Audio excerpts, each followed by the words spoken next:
Hello student. देखो बेटा, पिछले वीडियो में मैंने बोन स्टार्ट किया था और उसमें मैं बोन के बारे में कुछ जनरल बातें आपको मैंने बताई थी। और उसके बाद अपन ने पढ़ा था एक लॉन्ग बोन का स्ट्रक्चर। उस लॉन्ग बोन के स्ट्रक्चर में मैंने बताया था कि ends of long bone is known as epiphysis. And दोनों के बीच का नैरो पार्ट क्या कहलाता था? सैफ्ट या डाइफाइसिस। और फिर अपन ने देखा था बोन में बोन मैरो कहाँ होता है, वो सारी चीज़ें मैंने आपको बता दी थी। दो तरह की बोन मैरो मैंने बताई थी, एक रेड बोन मैरो और एक बताई थी मैंने येलो बोन मैरो। आज अपन लोग पढ़ेंगे internal structure of long bone. किसी भी लॉन्ग बोन का क्या पढ़ेंगे बेटा? इंटरनल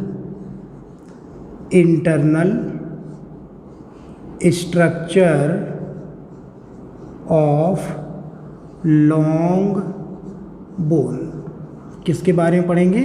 एक लॉन्ग बोन का क्या पढ़ेंगे बेटा हम? Internal structure of a long bone.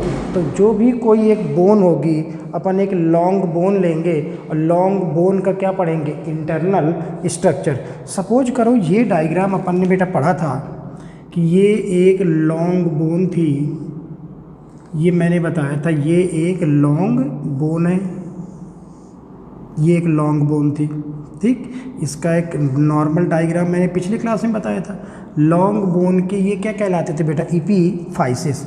और इसके अंदर एक कैविटी थी, मैरो कैविटी, और इसके अंदर भरा था बेटा येलो बोन मैरो। क्या भरा था? Yellow bone marrow.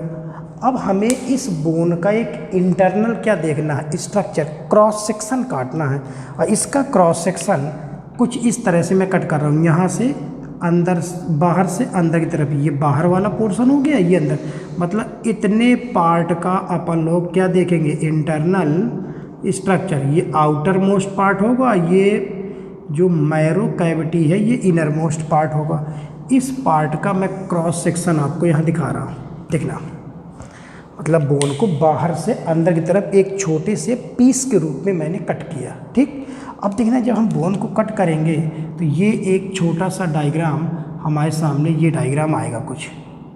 ये देखो डायग्राम आया, और इस डायग्राम में देखते हैं क्या क्या स्ट्रक्चर होंगे बोन में। ये देखो, ये एक डायग्राम आपके सामने ऐसा आएगा। तो बताओ, ये आउटर मोस्ट कवरिंग हो गई ये, और ये सबसे अंदर वाला लेयर हो गई ये। तो बताओ, जब सबसे अंदर वाली लेयर ये है तो अंदर क्या भरा होगा? यहाँ पर क्या भरा होगा? Yellow bone marrow. ये सबसे अंदर क्या भरा होगा बेटा? Yellow bone marrow. तो देखो, ये बोन का हो गया सबसे outer most part. This is the outer most part of bone. ये बोन का सबसे आउटर मोस्ट है, ये सबसे इनर मोस्ट है। और ध्यान करो, मैंने पीछे कहीं बताया था outer most part of bone, ये outer covering of bone is known as periosteum. ध्यान करो, जब अपन ने कार्टिलेज पढ़ा था, कार्टिलेज के इंटरनल स्ट्रक्चर में भी मैंने क्या बताया था कि outer most covering of cartilage is known as perichondrium. ऐसे outer most covering of bone is known as periosteum. Periosteum, outer most covering is known as periosteum. और ध्यान करो बेटा, पेरिओस्टियम किस चीज़ की बनी होगी? Collagen fibre. जब मैं टेंडन और लिगामेंट पढ़ा रहा था तो मैंने डेंस रेगुलर कनेक्टिव टिश्यू पढ़ाया था। उसमें मैंने बताया था कि डेंस रेगुलर कहाँ था? टेंडन में, लिगामेंट में, आउटर कवरिंग ऑफ बोन में, आउटर कवरिंग ऑफ कार्टिलेज में। तो वही उसी का नाम है पेरिकॉन्ड्रियम, जो कोलेजन फाइबर की थी। तो सबसे बाहरी लेयर का नाम क्या हो गया बेटा? पेरिकॉन्ड्रियम। और ये बोन मैरो है ना, बोन मैरो, ये बोन मैरो है, लेकिन बोन की सबसे इनर मोस्ट लेयर होगी ना, ये वाली inner most layer of bone. ये इनर मोस्ट जो लेयर है बोन की, ये वाली, ये कहलाती है एंडोस्टियम। एंडोस्टियम। देखो, नाम से क्लियर है। पेरी माने बाहर, पेरी ओस्टियम मतलब, पेरी मतलब होता है आउटर मोस्ट, तो आउटर लेयर का नाम क्या होगा? Periosteum. और अंदर वाली लेयर का नाम क्या होगा? इनर मोस्ट लेयर का नाम क्या होगा? Indo ostium. इंडो माने अंदर वाली, पेरी माने बाहर वाली। देखो ये आउटर मोस्ट, ये इनर मोस्ट, ठीक। Outer covering of bone periosteum, inner covering of bone endosteum, और इंडोस्टियम के अंदर क्या भरा होगा? Yellow bone marrow. अब देखो ये बीच वाला पार्ट आ गया पूरा, इस पार्ट की बात कर रहा हूँ, ये जो पूरा पार्ट होगा ये पार्ट है। अब ध्यान करो, बोन भी तो कनेक्टिव टिश्यू ही है ना। जब बोन कनेक्टिव टिश्यू है, और कनेक्टिव टिश्यू की अपनी खुद की सेल कौन होती थी बेटा? फाइब्रोब्लास्ट। कार्टिलेज में फाइब्रोब्लास्ट का नाम क्या हो गया था? कॉन्ड्रोब्लास्ट या कॉन्ड्रोसाइट। लेकिन बोन में भी क्या हुआ? बोन में देखो थोड़ा सा बेटा चीज़ें अलग हैं।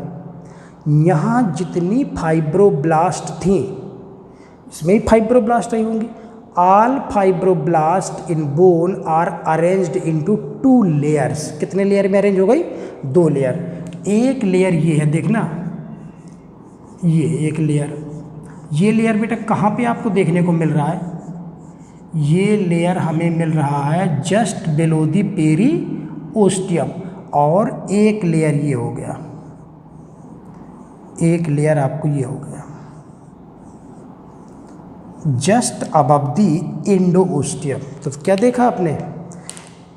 पेरी ओस्टियम के नीचे, इंडो ओस्टियम के ऊपर जितनी फाइब्रोब्लास्ट थी, all fibroblast inside bone are arranged into 2 layer, और इनका नाम होगा ओस्टियोब्लास्ट। क्यों? क्योंकि कार्टिलेज में क्या नाम दिया था? कॉन्ड्रोब्लास्ट। बोन में नाम क्या दोगे? ओस्टियोब्लास्ट। हाँ, ये कौन सी? फाइब्रोब्लास्ट ही है। तो बताओ आपने क्या देखा कि ये जो ओस्टियोब्लास्ट है, कितने लेयर हैं बेटा? 2, एक बाहर की तरफ और एक अंदर की तरफ। तो इसे क्या बोलेंगे? Outer osteoblast cell layer, outer osteoblast cell layer. इसे बोलेंगे हम इनर ओस्टियोब्लास्ट सेल लेयर। देखो ठीक। तो कुल मिला के बोन में जितनी फाइब्रोब्लास्ट थी, all fibroblast are arranged into 2 group, outer group and inner group. अब देखो, अब एक तो पेरियोस्टियम के नीचे एक लेयर है, एक इंडोस्टियम के ऊपर एक लेयर। अब देखना क्या होता है। ये जो ओस्टियोब्लास्ट है ना, ये सेल फाइब्रोब्लास्ट ही है मॉडिफाइड। और जब फाइब्रोब्लास्ट है तो इनका काम क्या होगा? मैट्रिक्स बनाना, फाइबर्स बनाना, यही तो काम होगा ना। तो ये भी ओस्टियोब्लास्ट भी बेटा क्या करेगी? मैट्रिक्स भी बनाएगी, फाइबर्स भी बनाएगी, और खुद डिवाइड भी करती जाती है। तो देखो ये सपोज करो एक लेयर था, ये सेल तो पेरेंट सेल हो गई, ये लगातार डिवाइड करती जाएगी नीचे की तरफ, मैट्रिक्स भी बनाती जाएगी, फाइबर भी बनाती जाएगी, ऐसे ये ऊपर की तरफ करती जाएगी। तो सपोज करो जब ये लेयर डिवाइड करके दूसरी सेल बनाएगी, ये देखो इसने सेल बनाया, ये देखो ये डिवाइड कर गई, डिवाइड करके इसने नई सेल्स का निर्माण किया। और इसने बेटा क्या किया होगा? फाइबर भी बनाए होंगे, मैट्रिक्स भी बनाए होगा। तो ये क्या डाला होगा यहाँ? मैट्रिक्स। ये देखो मैट्रिक्स भी भरा होगा, ये मैट्रिक्स होगा, ये मैट्रिक्स। लेकिन एक चीज़ ध्यान रखना, बोन में और मैट्रिक्स में क्या डाले होंगे? फाइबर्स। तो कुल मिला के यहाँ जो मैट्रिक्स होगा, ये जो मैट्रिक्स है ना, मैट्रिक्स बेटा मैंने पिछले वीडियो में बताया था, मैट्रिक्स बोन में किस प्रोटीन का मॉडिफिकेशन था? ओसिन प्रोटीन। ठीक। तो मैट्रिक्स जो होता है बोन का, वो लाइन के रूप में, देख रहे हो एक लाइन में बिछा हुआ है, दूसरा फिर और सिक्रीट किया होगा इसने, फिर एक लाइन के रूप में आ गया होगा। तो ये भी बेटा ऐसी कर रही होगी, ये भी मैट्रिक्स निकाल रही होगी, ये भी मैट्रिक्स। तो देखना बोन में क्या होता है, जबकि कार्टिलेज में मैट्रिक्स पूरे में भरा था, बोन में मैट्रिक्स लाइन बाय लाइन बिछा होता है। इसलिए बोन में जो मैट्रिक्स है एक लाइन बाय लाइन होता है, इसलिए मैट्रिक्स को लैमिला भी कहा जाता है। In bone matrix are always present in line, so matrix is also known as lamella. और तो बताओ ओस्टियोब्लास्ट ने डिवाइड सिक्रीट किया मैट्रिक्स, यहीं भरे होंगे फाइबर्स, और खुद डिवाइड करके इसने जो सेल बनाई, इसने बनाई, इन सेल का नाम होता है ओस्टियोसाइट सेल। क्या नाम है बेटा? Osteocyte cell. अब देखना कंफ्यूज नहीं होना, ओस्टियोब्लास्ट है, ये रेड वाली है ओस्टियोब्लास्ट, ये अपनी जगह फिक्स हैं, ये लगातार डिवाइड करेंगी, ये नीचे की तरफ, ये ऊपर की तरफ, और डिवाइड करके जो अपनी डॉटर सेल बनाएंगी उनका नाम होगा ओस्टियोसाइट। इसने भी ऐसे कुछ किया होगा, देखना यहाँ पर भी बनी होगी ये सेल, ये देखो ओस्टियोसाइट, ये भी ओस्टियोसाइट बनी होगी, ठीक। यहाँ पर भी मैट्रिक्स लाइन के रूप में बिछा है। तो अब आप देखो एक चीज़, ये ओस्टियो जो ब्लास्ट है, ये नीचे की तरफ, ये ऊपर की तरफ लगातार डिवाइड करती जाएगी, तो ये मैट्रिक्स बनता जाएगा, फाइबर्स भी होंगे, और उसके अंदर कौन सी सेल होंगी?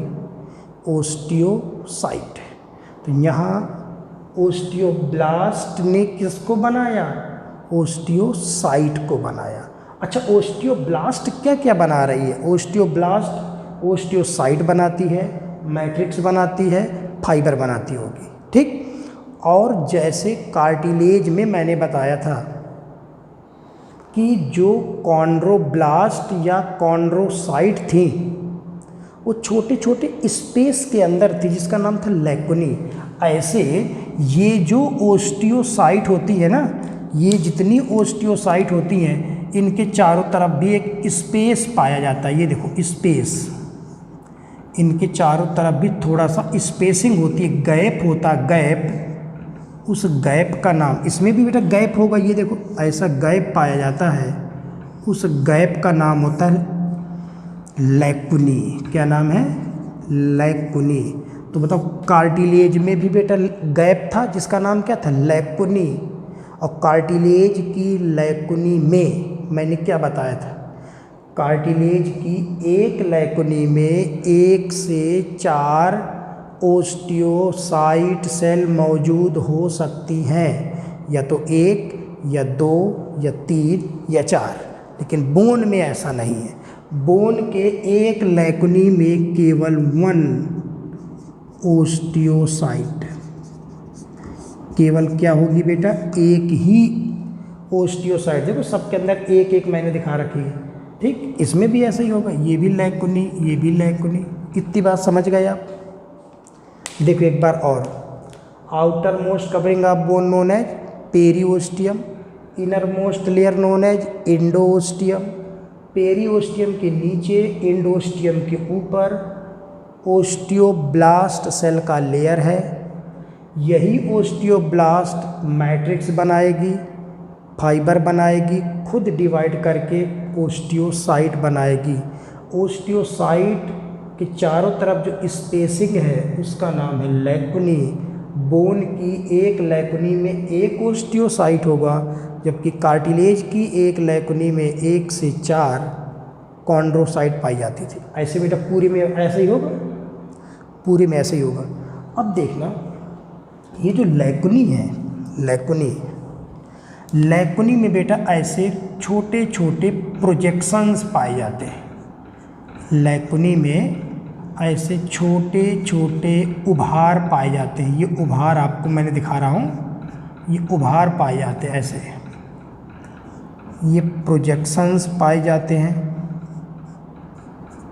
ये इन प्रोजेक्शन का नाम होता है कैनालिकुली। क्या नाम है? कैनालिकुली। अब क्वेश्चन ये बनता है कि सर कैनालिकुली क्यों पाए जाते हैं, ये आखिर कैनालिकुली है क्या चीज़। देखो एक को निकाल लो आप, ये अंदर कौन सी सेल है बेटा, ओस्टियोसाइट। ओस्टियोसाइट सपोज करो ये एक सेल है, ये ओस्टियोसाइट इस तरह की बेटा सेल होती है, इसमें उभार पाए जाते हैं ऐसे। ओस्टियोसाइट में ऐसे कई क्या पाए जाते हैं, प्रोजेक्शंस। ये हो गई एक सेल, ठीक। और इसके चारों तरफ क्या है बेटा, ये स्पेस था ना, ये देखो लैकुनी भी ऐसे ही होगी ये।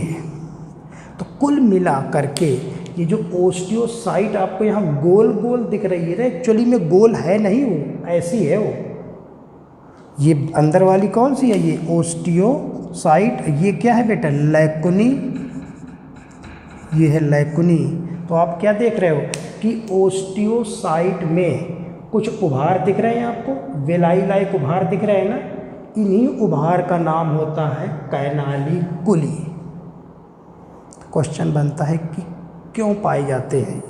अब देखो अपन ने कार्टिलेज पढ़ा, ये पढ़ रहे हैं बोन। बेटा अगर दोनों की कंपेयर करें, कार्टिलेज में ब्लड सप्लाई बहुत ही कम होती है। कार्टिलेज ऐसा भी कहा जाता है कि कार्टिलेज नॉन वास्कुलर होता है, मतलब कार्टिलेज में बहुत कम ब्लड सप्लाई पाई जाती है या ब्लड सप्लाई बिल्कुल नहीं होती कार्टिलेज में। अब बोन में बहुत ज़्यादा ब्लड सप्लाई पाई जाती है। और जब बताओ बेटा ये बोन है, बोन में ब्लड की सप्लाई होगी, और ब्लड में बेटा कौन होता है आपको पता है, आर्टरी, वेन, ये सब होती है। तो ये यहाँ बेटा ब्लड वेसल्स आई होंगी, क्या आई होंगी, ब्लड वेसल्स अंदर आई होंगी, these are blood vessels, blood vessels, ये ब्लड वेसल्स आई होंगी, आर्टरी, वेन जो भी है। अब बताओ बेटा बोन इतनी ज़्यादा हार्ड होती है कि आर्टरी, वेन अंदर तो जा रही हैं लेकिन इतना हार्ड होने के कारण अंदर तक नहीं जा पाएंगी। तो कहाँ तक आ पाई, पेरीओस्टियम तक ब्लड आया। और ब्लड क्या लेके आएगा, ब्लड लेके आएगा O2, न्यूट्रिशन, ये सब तो लेके आएगा। तो कुल मिला के बोन में ब्लड सप्लाई हमें बढ़ानी है, और ब्लड सप्लाई बढ़ाने के लिए आर्टरी, वेन आई, उनने अपना न्यूट्रिशन ओस्टियोब्लास्ट तक तो दे दिया। अब नीचे तक कैसे आए, खाना, पानी, न्यूट्रिशन, गैस, न्यूट्रिएंट नीचे तक कैसे आए। तो बताओ ओस्टियोब्लास्ट सेल तक ब्लड आ गया। अब ये लेयर ऐसे लगे होंगे, 1 2 ऐसे कई बेटा क्या लगे होंगे, लेयर लगे होंगे। जैसे न्यूट्रिशन या गैस यहाँ तक आई तो ये कैनालिकुली बेटा इस तरह से मूव करते रहते हैं। ये बोन के अंदर जो कैनालिकुली है ना, इस तरह से मूव करते हैं। जब मूव करेंगे तो गैस हो या न्यूट्रिशन का मूवमेंट कहाँ की तरफ होगा, नीचे की तरफ मूवमेंट हो। तो बताओ कैनालिकुली का काम क्या है, कैनालिकुली मूव करेंगे। जब ये मूव करेंगे तो न्यूट्रिशन या गैस कहाँ की तरफ मूव करेगा, नीचे की तरफ, या पूरे बोन में न्यूट्रिशन की क्या बढ़ेगी, सप्लाई बढ़ेगी। ठीक, तो देखो अच्छा तो बेटा बोन को बनाने वाली सेल कौन हुई, ओस्टियोब्लास्ट ही तो बोन को बना रही हैं। ये देखो डिवाइड करती जा रही, बोन की लंबाई बढ़ती चली जा रही है, जितनी ये डिवाइड करती जाएंगी उतनी लंबाई बढ़ती चली जाएगी। बोन को बनाने वाली सेल कौन है, ओस्टियोब्लास्ट। तो ओस्टियोसाइट का काम क्या है फिर, ओस्टियोसाइट का काम बोन को बनाना नहीं है, बोन को मेंटेन करना है। अच्छा बताओ ओस्टियोसाइट का कैनालिकुली मूव ना करे तो क्या न्यूट्रिशन नीचे तक आ पाएगा, क्या ये नीचे वाली सेल जीवित रह पाएंगी, क्या नहीं रह पाएंगी ना। तो ओस्टियोसाइट का काम क्या हुआ, ओस्टियोसाइट का काम है बोन को मेंटेन करना, क्या करना, बोन को बनाना नहीं, मेंटेन करना या बनाए रखना। जबकि ओस्टियोब्लास्ट का काम क्या है बेटा, बोन को बनाना, फॉर्मेशन ऑफ बोन फंक्शन है ओस्टियोब्लास्ट का, maintaining of bone is the function of osteocyte का। और बेटा जैसे अपन ने बात की थी, अगर मान लो बोन में भी जो ब्लड आएगा और WBC यहाँ आ जाए तो नहीं अपने नाम पढ़ा था, कफ्फर सेल लिवर में आई थी, ब्रेन में माइक्रोग्लियल, और कल ही मैंने पिछले वीडियो में मैंने बताया था कार्टिलेज में जो WBC आती थी उसका नाम क्या था, कॉन्ड्रोक्लास्ट। ऐसे बोन में जो आएगी उसका नाम होगा ओस्टियोक्लास्ट सेल। क्या नाम होगा, ओस्टियोक्लास्ट। क्लास्ट का मतलब होता है नष्ट करने वाली। तो बताओ बेटा, बोन की फैगोसाइट सेल का नाम क्या होगा, ओस्टियोक्लास्ट। बोन के अंदर बैक्टीरिया, वायरस या कुल मिला के बोन के अंदर मारने वाली सेल कौन होगी, ओस्टियोक्लास्ट, जो WBC का मॉडिफिकेशन होगी। तो 3 नाम आपके सामने क्लियर है। ओस्टियोब्लास्ट का काम बोलो, बोन का फॉर्मेशन। ओस्टियोसाइट, बोन को maintain. Osteoclast, phagocyte cell of bone. ठीक, ये हो गया इंटरनल स्ट्रक्चर ऑफ बोन। अब बेटा क्या होता है, एक नेक्स्ट इसमें सिस्टम आता है, ये समझ गए ना आप। अब इसमें एक सिस्टम आता है हैवर्शियन कैनाल सिस्टम। क्या है देखना, हैवर्शियन कैनाल, ये बड़ा इंपॉर्टेंट है बेटा। हैवर्शियन कैनाल सिस्टम, इसी को ओस्टियन भी कहा जाता है, ओस्टियन, हैवर्शियन कैनाल सिस्टम या ओस्टियन। अच्छा था, मैंने क्या बताया कि बोन ब्लड सप्लाई यहाँ तक हुई, यहाँ से कैनाली कुली के माध्यम से चीज़ें कहाँ की तरफ आएंगी, नीचे की तरफ आएंगी, यही तो होगा ना। अगर मान लो बेटा इसकी बोन की मोटाई बहुत ज़्यादा है तब क्या होगा। अच्छा तो छोटी, जैसे मान लो ये उंगली की बोन्स है, इनकी मोटाई अगर कम है तो कैनाली कुली पूरे में न्यूट्रिशन पहुंचा सकती है। लेकिन अगर किसी बोन की मोटाई बेटा बहुत ज़्यादा है तो क्या इस सिस्टम से प्रॉपर नीचे तक ब्लड सप्लाई संभव है क्या, नहीं हो सकती। तो एक सिस्टम बना, फिर उसका नाम है हैवर्शियन कैनाल सिस्टम। और ये सिस्टम केवल और केवल मेमल्स में पाया जाता है। किसमें, मेमल्स। न फिश में मिलेगा, न एम्फीबिया में होगा, न रेप्टाइल में होगा, न बर्ड्स में होगा, केवल मेमल्स में। क्यों, क्योंकि मेरा सबसे बड़ा अगर साइज किसी का है तो किसका है, इनमें से मेमल्स। बोन की ज़्यादा मोटाई किस में होगी, मेमल्स। क्योंकि इस सिस्टम, क्योंकि यहाँ दिक्कत सिर्फ मोटाई से आ रही है ना, क्योंकि ज़्यादा मोटाई होगी तो ये सिस्टम फेल हो जाएगा। तो ये मेमल्स की बोन ज़्यादा मोटी होती हैं, उसलिए उसमें ये सिस्टम फेल हो सकता है। इसलिए मेमल्स में ये सिस्टम नेचर ने बनाया।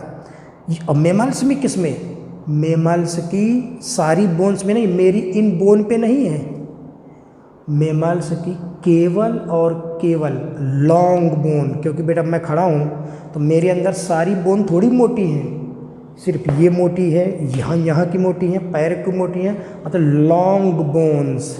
तो Haversian canal system is the characteristic feature of mammalians long bone only. मेरे अंदर हैवर्शियन कैनाल होगा, लेकिन कहाँ होगा, जो बोन्स लंबी हैं, जैसे ह्यूमरस, रेडियो अल्ना, पैर की भी ऐसे ही, फीमर उमर। तो जितनी लॉन्ग बोन है, क्योंकि उनकी मोटाई बहुत ज़्यादा है, उसमें इस सिस्टम से ब्लड सप्लाई नहीं हो सकती। तो नेचर ने क्या बनाया, उन लॉन्ग बोन पे क्या बनाया गया, लॉन्ग बोन में बेटा। तो देखना हैवर्शियन कैनाल सिस्टम में क्या होता है, उन लॉन्ग, सपोज करो ये एक लॉन्ग बोन है, इनमें बेटा होल बन गए। इनमें क्या बन गए, होल। सपोज करो ये देखना, मैं एक होल बना रहा हूँ यहाँ से, ये सपोज करो एक होल बन गया, ये दूसरा होल बन गया। तो जो लॉन्ग बोन्स होती हैं, लॉन्ग बोन्स में ऐसी बड़ी बड़ी कैनाल्स पाई जाती है। ये देखो, अगर ये लॉन्ग बोन का डायग्राम है अगर, तो इसमें बेटा ऐसी बड़ी बड़ी कैनाल पाई जाती है। ये देखो होल पाए जाते हैं, ये ऐसे होल पाए जाते हैं। इन्हीं कैनाल का नाम है हैवर्शियन कैनाल। साइंटिस्ट ने डिस्कवर किया था, हैवर्शियन साइंटिस्ट ने, इसलिए क्या नाम दे दिया, हैवर्शियन। तो कुल मिलाकर अगर बाहर निकाल के देखें तो ऐसी कैनाल हो सकती हैं, बोन के अंदर लंबी लंबी क्या पाई जाती हैं, कैनाल्स पाई जाती हैं। ये देखो, ये देखो एक कैनाल, दूसरी कैनाल, लेकिन ये कैनाल मिलेंगी कहाँ? केवल मैमल्स में। मैमल्स में कहाँ? केवल लॉन्ग बोन्स में। अब इस कैनाल का नाम होता है हैवर्शियन कैनाल। हैवर्शियन कैनाल, ठीक। तो inside bone long bone of mammals, longitudinal canals present, उन कैनाल का नाम होता है हैवर्शियन कैनाल। अब क्वेश्चन आता है कि इस कैनाल से फ़ायदा क्या है? बताओ। अगर ये होल होंगे बेटा तो इस कैनाल से डायरेक्ट आर्टरी सीधे आ गई अंदर तक। Artery, veins, nerve fibre, lymph vessels. तो ये कैनाल का काम क्या है? Canal provided passage for artery, when, nerve fibre, lymph vessels. जो चीज़ अंदर नहीं जा सकती थी वो चीज़ कैनाल के माध्यम से कहाँ चली जाए? सीधे अंदर तक सप्लाई हो सके, इसके लिए बनाया गया हैवर्शियन कैनाल। ये जो लंबी लंबी कैनाल्स हैं बेटा, ये कैनाल आपस में कई जगह ट्रांसवर्स कैनाल द्वारा भी ऐसे इंटरकनेक्टेड होती है। ट्रांसवर्स, ये तो लंबाई में थी जो वो हैवर्शियन, जो दो हैवर्शियन कैनाल को जोड़ने वाली कैनाल्स होती है उसका नाम होता है बेटा बोल्क मैन कैनाल। ये भी साइंटिस्ट के नाम पर है। दो कैनाल आप याद रखना, हैवर्शियन कैनाल और बोल्क मैन कैनाल। अच्छा बताओ, ये दोनों टर्म केवल और केवल मैमल्स में यूज होंगे और मैमल्स की लॉन्ग बोन में यूज होंगे। तो बताओ हैवर्शियन कैनाल सिस्टम की ज़रूरत क्यों पड़ी? क्योंकि इस सिस्टम से हमारी लंबी बोन्स में ब्लड सप्लाई संभव नहीं थी, इसलिए नेचर ने इनके अंदर कैनाल्स बना दिया जिससे ब्लड सीधे आर्टरी, वेन कहाँ तक चली जाए बेटा? बोन के अंदर तक चली जाए। तो हैवर्शियन कैनाल को इंटरकनेक्ट करने वाली कैनाल का नाम है बोल्क मैन कैनाल। समझ गए आप? अब बेटा एक छोटा सा डायग्राम एनसीईआरटी में दिखाया गया है। कुछ ऐसा दिखाया गया है, ये सपोज करो हैवर्शियन कैनाल होगा, ये हैवर्शियन कैनाल है, ऐसे कुछ। ये सपोज करो एक कैनाल है, इसका क्रॉस सेक्शन ऐसा सेक्शन दिखा के दिखाया है एनसीईआरटी में। तो बताओ इस कैनाल के चारों तरफ क्या होगा बेटा? ये लैमिला होगा ना, ये वाला लैमिला होगा ना, इसके चारों तरफ तो लैमिला होगा। तभी एनसीईआरटी में उसने क्या किया है, ऐसे ऐसे दिखाया। ये देखो ये लैमिला होगा, कैनाल के चारों तरफ क्या मिलेगा? लैमिला। ये देखो कई लेयर होंगे लैमिला के, ऐसे ये लेयर। तो ये जो मैट्रिक्स है ना, ये जो मैट्रिक्स लाइन के रूप में बेटा बिछा होगा और उस मैट्रिक्स में कौन से सेल दिखाई देंगी? ओस्टियोसाइट। तो वहाँ पे उसने थोड़ा ऐसे एनसीईआरटी में दिखाया, डार्क कर दिया है उसको। देखना आप डायग्राम में ये डार्क किया है। तो ये जो डार्क आपको दिखेगा वो कौन से सेल होंगी? ओस्टियोसाइट होंगी। और उसमें छोटे छोटे बेटा हेयर्स दिखाए गए, ऐसे हेयर लाइक उभार भी दिखाए गए हैं। वो हेयर लाइक उभार क्या होंगे? कैनाली कुली होगी। समझ गए ना इस डायग्राम से? तो आपको समझ में आ जाएगा कि मतलब बोन में एनसीईआरटी के डायग्राम में सर्कुलर स्ट्रक्चर दिखाया गया है ऐसे। तो सर्कल में क्या होगा बेटा? वो मैट्रिक्स ही तो होगा ना। सर्कल में क्या होगा? मैट्रिक्स होगा। और मैट्रिक्स में काले काले स्ट्रक्चर क्या होंगे? ओस्टियोसाइट। तो इस तरह से ये अपन ने पढ़ा बोन और बोन का इंटरनल स्ट्रक्चर। ठीक। अब देखना बेटा एक चीज़ और इसमें कि स्ट्रक्चर के आधार पर, on the basis of structure there are two type of bone. दो तरह की बोन्स हो सकती हैं on the basis of structure. देखना, एक होती है स्पंजी बोन और एक होती है कॉम्पैक्ट बोन। दो बोन्स होती हैं, स्पंजी और कॉम्पैक्ट। देखो नाम से क्लियर है, स्पंजी मतलब जो थोड़ा मुलायम हो, जो थोड़ा सॉफ्ट हो, वो स्पंजी, जैसे स्पंज। कॉम्पैक्ट मतलब जो हार्ड हो। देखो बेटा जो लॉन्ग बोन्स होती है ना, लॉन्ग बोन आपने पढ़ा भी, ये लॉन्ग बोन, ये लॉन्ग बोन है, ये भी है लॉन्ग बोन। अब लॉन्ग बोन में अगर हम बात करें तो ये बेटा क्या है बेटा, इपीफाइसिस, ठीक। ये क्या कहलाता है, ये बीच वाला भाग क्या है, ये है डाईफाइसिस, ये क्या है डायफाइसिस, और ये है इपीफाइसिस। तो देखना, मैं ये कह रहा हूँ, कल मैंने आपको पिछले वीडियो में बताया था कि बोन की हार्डनेस किस चीज़ पे डिपेंड करती थी, इनऑर्गेनिक कंपाउंड पर। जितना ज़्यादा कैल्शियम या इनऑर्गेनिक कंपाउंड जमा होगा उतनी ज़्यादा उसकी हार्डनेस होगी, ये मैंने पिछले वीडियो में आपको बताया था। तो बेटा होता क्या है, इस बोन को अगर हम बात करें, मेरे पास सपोज करो एक लॉन्ग बोन है। अब इस लॉन्ग बोन के जो इपीफाइसिस होते हैं ये थोड़ा सा सॉफ्ट होता है, सॉफ्ट, और बीच वाला ये वाला जो भाग है बोन का, बीच का डाईफाइसिस, ये बहुत हार्ड होता है। क्यों? क्योंकि मैंने आपको बेटा इपीफाइसिस में बताया था ना, पतली पतली कई ट्यूब थी, यहाँ याद है ना, पतली पतली ट्यूब थी जिसका नाम था ट्राइबिकुली, और उसके अंदर क्या भरा था बेटा, बोन, रेड बोन मैरो भरा था।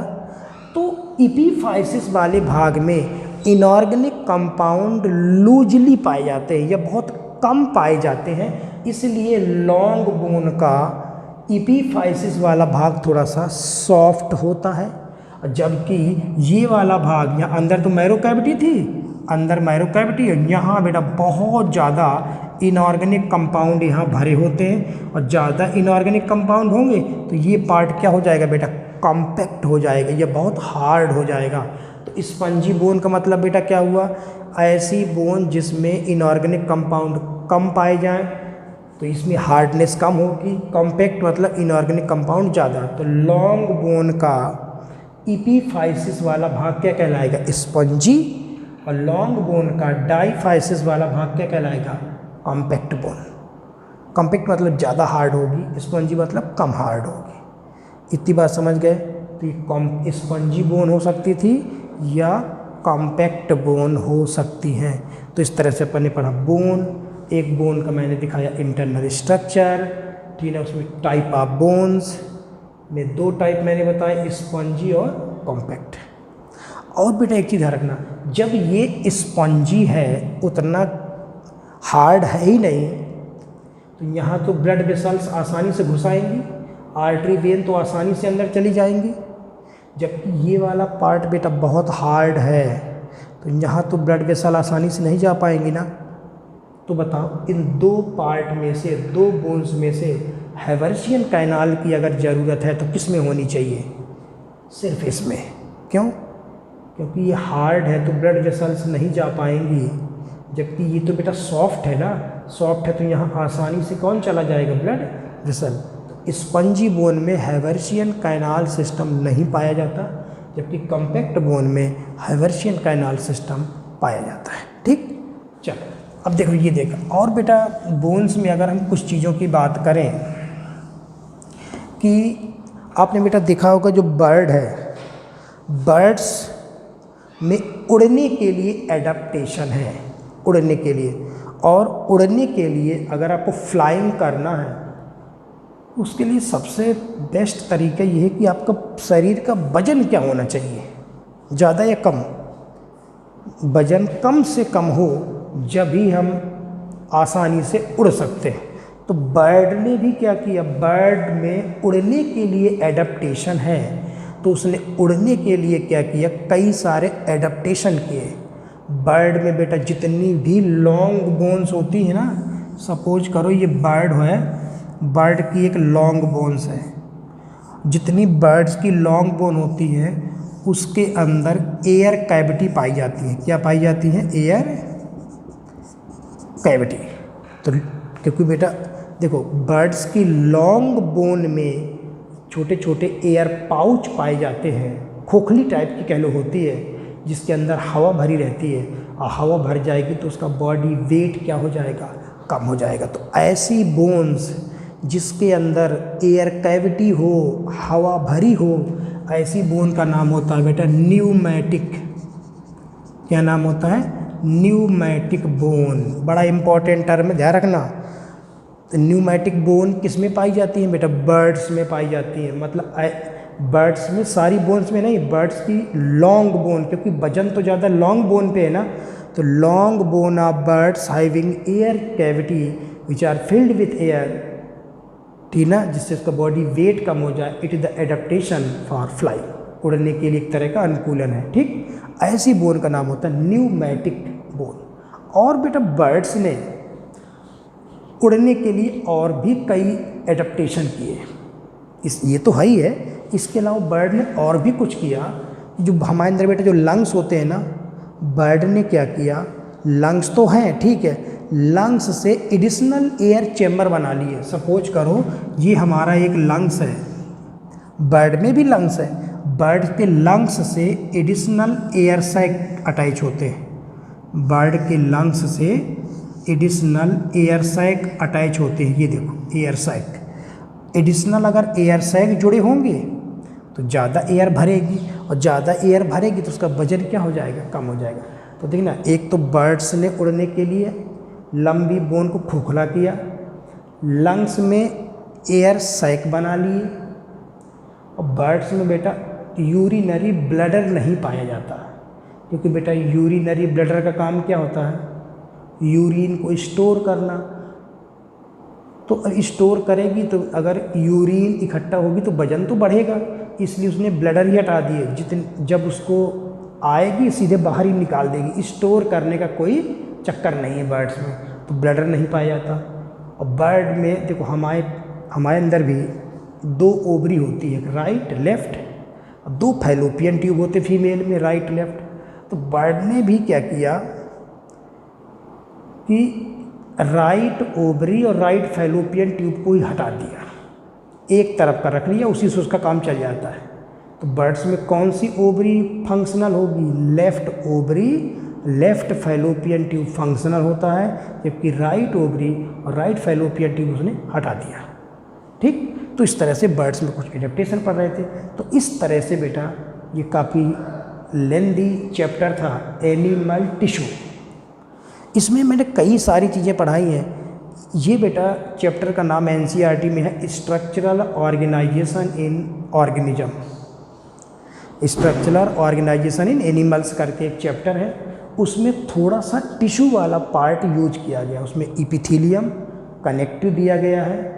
मैंने सिर्फ अभी 2 ही टिश्यू पढ़ाए हैं आपको, इपिथीलियम पढ़ाया, पूरा कनेक्टिव पढ़ा दिया, मस्कुलर रह गया है, नर्वस रह गया, लेकिन मस्कुलर हम यहाँ नहीं पढ़ेंगे। जब एक चैप्टर पढ़ेंगे मूवमेंट एंड लोकोमोशन, तब मैं मस्कुलर टिश्यू वहाँ पढ़ाऊँगा। जब न्यूरल कोऑर्डिनेशन पढ़ेंगे तो नर्वस टिश्यू वहाँ पढ़ेंगे। तो ये टिश्यू में मैंने ब्लड भी डिटेल में पढ़ाया था, लेकिन ब्लड बेटा एनसीईआरटी में आपको कहाँ मिलेगा, सर्कुलेटरी सिस्टम में मिलेगा। तो इस तरह से आप सारी चीज़ें आप देख लेना। तो ये टिश्यू वाला मैंने आपको पोर्शन पढ़ा दिया, क्योंकि हमें फिजियोलॉजी पढ़ने के लिए टिश्यू बहुत ज़रूरी है, इसलिए मैंने टिश्यू पहले पढ़ाया। अब अपन लोग स्टार्ट करेंगे ह्यूमन फिजियोलॉजी, और उसका पहला चैप्टर मैं स्टार्ट करूँगा डाइजेस्टिव सिस्टम। तो नेक्स्ट वीडियो में अपन लोग पढ़ेंगे डाइजेस्टिव सिस्टम, ठीक। Thank you.